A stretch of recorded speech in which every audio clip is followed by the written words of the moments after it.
شروع کرتا ہوں اللہ تعالیٰ کے نام سے جو بڑا مہربان نہایت رحم والا ہے۔ حضرت حارثہ بن وہاب رضی اللہ تعالیٰ عنہ سے روایت ہے کہ رسول اللہ صلی اللہ علیہ وآلہ وسلم نے ارشاد فرمایا کہ سخت گو اور درشت خو آدمی جنت میں نہیں جائے گا۔ تشریح: حدیثوں میں کبھی کبھی کسی برے عمل یا بری عادت کی برائی بیان کرنے کے لیے اور لوگوں کو اس سے بچانے کے لیے یہ انداز بیان بھی اختیار کیا جاتا ہے کہ اس عمل یا عادت والا آدمی جنت میں نہ جا سکے گا، اور مقصد صرف یہ ہوتا ہے کہ یہ عمل اور یہ عادت شان ایمان کے خلاف ہے اور جنت کے راستے میں رکاوٹ بننے والی ہے، اس لیے جنت کے طلبگار اہل ایمان کو اس سے پورے اہتمام سے بچنا چاہیے۔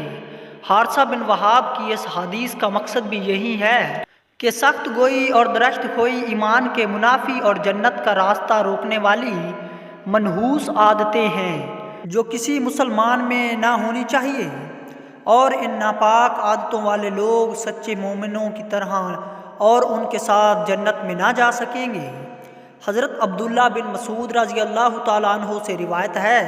کہ رسول اللہ صلی اللہ علیہ وآلہ وسلم نے ارشاد فرمایا، کیا میں تم کو ایسے شخص کی خبر نہ دوں جو دوزخ کی آگ کے لیے حرام ہے اور دوزخ کی آگ اس پر حرام ہے؟ سنو میں بتاتا ہوں، دوزخ کی آگ حرام ہے ہر ایسے شخص پر جو مزاج کا تیز نہ ہو، نرم ہو، لوگوں سے قریب ہونے والا ہو، نرم خو ہو۔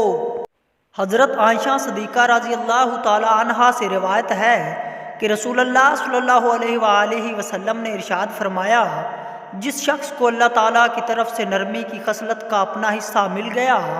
اس کو دنیا اور آخرت کی خیر میں سے حصہ مل گیا، اور جس شخص کو نرمی نصیب نہیں ہوئی وہ دنیا اور آخرت میں خیر کے حصے سے محروم رہا۔